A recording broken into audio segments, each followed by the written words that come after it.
الحمدللہ رب العالمین والصلاة والسلام علی سید المرسلین اما بعد فاعوذ باللہ من الشیطان الرجیم بسم اللہ الرحمن الرحیم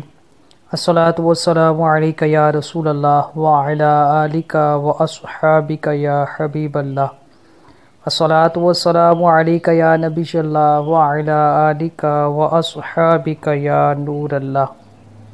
قربانی کے شرعی مسائل کے حوالے سے ہمارا قسط وار سلسلہ چل رہا ہے، اور آج قربانی کے شرعی مسائل کے حوالے سے قسط نمبر 7 ہے، پارٹ نمبر 7۔ سب سے پہلا سوال یہ ہے کہ کیا 11 اور 12 ذی الحجہ کی راتوں میں قربانی کر سکتے ہیں؟ تو جواب یہ ہے کہ 11 اور 12 ذی الحجہ کی راتیں ایام نحر میں داخل ہیں، یعنی قربانی کے دنوں میں شامل ہیں، لہٰذا ان دونوں راتوں میں قربانی کرنا جائز ہے، مگر اندھیرے کی وجہ سے ذبح میں غلطی کا احتمال ہونے کی وجہ سے مکروہ تنزیہی اور شرعاً ناپسندیدہ ہے۔ یاد رہے کہ رات میں قربانی کرنا اس وقت مکروہ تنزیہی اور شرعاً ناپسندیدہ ہے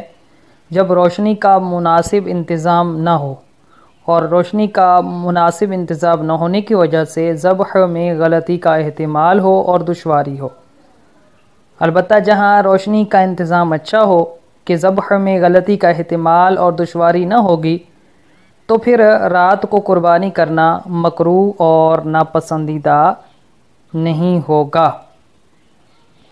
اور یہ جو بتایا کہ 11 اور 12 ذی الحجہ کی جو راتیں ہیں ان میں قربانی کر سکتے ہیں اگر روشنی کا اچھا بندوبست ہے تو شرعاً ناپسندیدہ بھی نہیں ہے، اور اگر اچھا بندوبست نہیں ہے تو شرعاً مکروہ تنزیہی اور ناپسندیدہ ہے۔ تو یہ کون سی راتیں بنتی ہیں؟ 11 اور 12 ذی الحجہ کی راتیں، یہ کون سی راتیں بنتی ہیں؟ تو یاد رہے کہ 10 ذی الحجہ یعنی عید کا جو دن آئے گا، بقرہ عید والا دن، اس کے بعد جو رات آتی ہے تو اسے 11 ذی الحجہ کی رات کہا جاتا ہے، اور عید کا جو دوسرا دن ہوگا بقرہ عید کا، اس کے بعد جو رات آئے گی یعنی 11 ذی الحجہ والے دن کے بعد جو اگلی رات آئے گی تو اسے 12 ذی الحجہ کی رات کہا جاتا ہے۔ تو ان دونوں راتوں میں بھی قربانی ہو سکتی ہے، اسی تفصیل کے ساتھ جو اوپر ہم نے بیان کر دی ہے۔ دوسرا سوال یہ کہ کس دن قربانی کرنا سب سے افضل ہے؟ تو جواب یہ ہے کہ پہلے دن یعنی 10 ذی الحجہ کے دن قربانی کرنا سب سے افضل ہے، پھر اس کے بعد 11 ذی الحجہ یعنی دوسرے دن قربانی کرنا اس سے کم درجہ ہے، اور پھر سب سے کم درجہ یہ ہے کہ 12 ذی الحجہ کے دن یعنی عید کے تیسرے دن قربانی کی جائے۔ تیسرا سوال یہ کہ اگر شہر میں پہلے دن قربانی کرنی ہو تو کس وقت کی جائے؟ تو جواب یہ ہے کہ شہر میں پہلے دن قربانی کرنی ہو تو اس کے لیے شرط یہ ہے کہ نماز عید ہو چکنے کے بعد قربانی کی جائے۔ لہٰذا اگر کسی نے شہر کے اندر قربانی نماز عید سے پہلے کر لی تو جانور تو حلال ہو جائے گا، لیکن قربانی کا جو وجوب ہے وہ ادا نہیں ہوگا۔ چوتھا سوال یہ کہ اگر شہر میں نماز عید ہو چکی مگر ابھی خطبہ نہ ہوا ہو تو کیا قربانی کر سکتے ہیں؟ تو جواب یہ کہ اگر شہر کے اندر نماز عید ہو چکی ہو مگر خطبہ نہ ہوا ہو تو قربانی ہو جائے گی، مگر ایسا کرنا مکروہ تنزیہی ہے، لہذا شہر میں بہتر یہ ہے کہ نماز عید کا خطبہ ہو چکنے کے بعد قربانی کی جائے۔ پانچواں سوال یہ کہ اگر شہر میں متعدد جگہ نماز عید ہوتی ہو تو کس وقت قربانی کی جائے گی؟ جواب یہ کہ اگر شہر میں کئی جگہوں پر نماز عید ہوتی ہو تو پہلی جگہ نماز عید ہو جانے کے بعد قربانی کرنا جائز ہے، سب جگہوں کا انتظار کرنا ضروری نہیں ہے، لیکن اس صورت میں یہ خیال رکھنا بہت ضروری ہے کہ پہلی جگہ جہاں عید کی نماز ہوئی ہو وہ مسلک کے حق اہل سنت و جماعت والوں کی ہو، کیونکہ بدمذہبوں کی نماز عید کا کوئی اعتبار نہیں ہے۔ چھٹا سوال یہ ہے کہ اگر گاؤں میں پہلے دن قربانی کرنی ہو تو کس وقت قربانی کی جائے گی؟ تو اس کا جواب یہ ہے کہ گاؤں میں جہاں عید کی نماز نہ ہوتی ہو تو وہاں طلوع صبح صادق ہوتے ہی یعنی فجر کی نماز کا وقت شروع ہوتے ہی قربانی کی جا سکتی ہے، مگر بہتر یہ ہے کہ سورج طلوع ہونے کے بعد کی جائے۔ 7واں سوال یہ کہ اگر قربانی کرنے والا شہر میں ہو مگر اس کی قربانی کا جانور گاؤں میں ہو تو کس وقت قربانی کی جائے گی؟ تو اس کا جواب یہ کہ اگر قربانی کرنے والا شہر میں ہو مگر اس کی قربانی کا جانور گاؤں میں ہو تو نماز فجر کا وقت داخل ہوتی ہی اس کی قربانی کی جا سکتی ہے،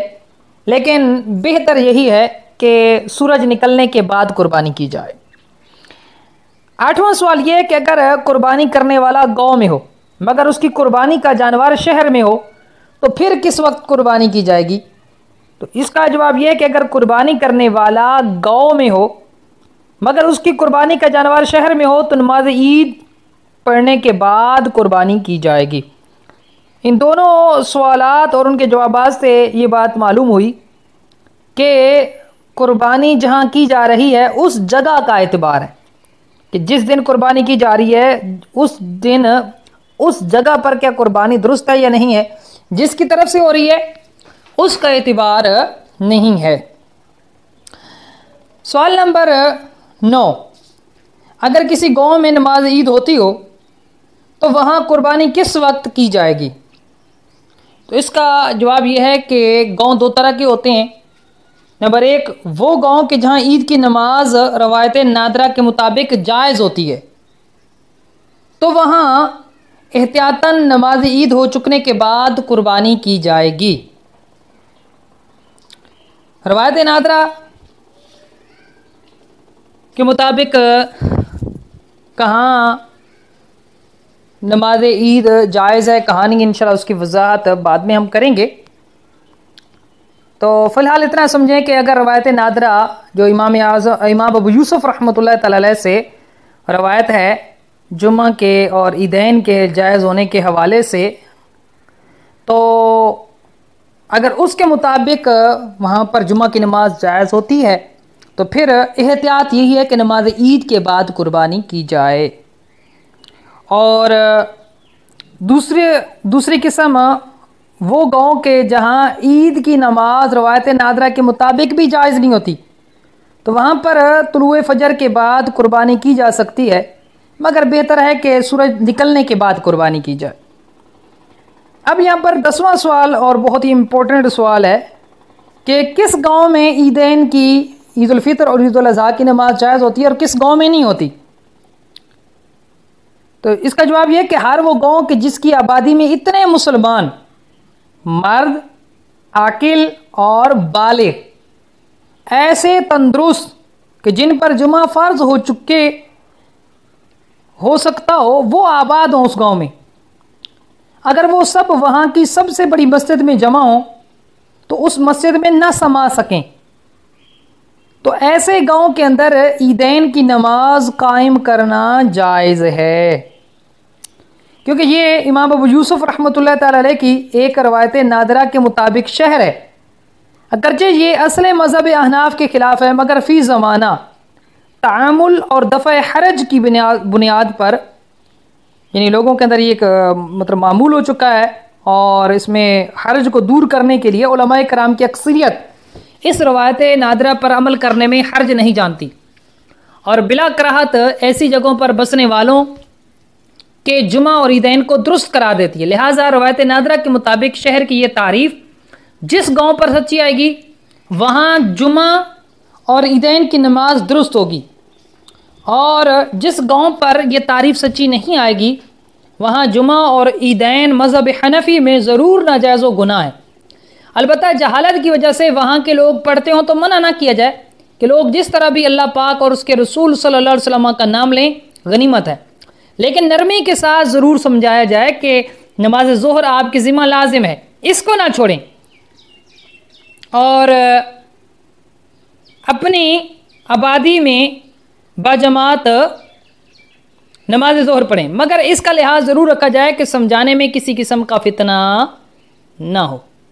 اللہ تبارک و تعالی ہم سب کو قرآن و سنت کا فہم عطا فرمائے، فقہی مسائل کی سمجھ بوجھ عطا فرمائے، اور اللہ تبارک و تعالی ہم سب کی قربانیوں کو اپنی بارگاہ میں شرف قبولیت عطا فرمائے، آمین بجاہ نبی الامین صلی اللہ علیہ وآلہ وسلم۔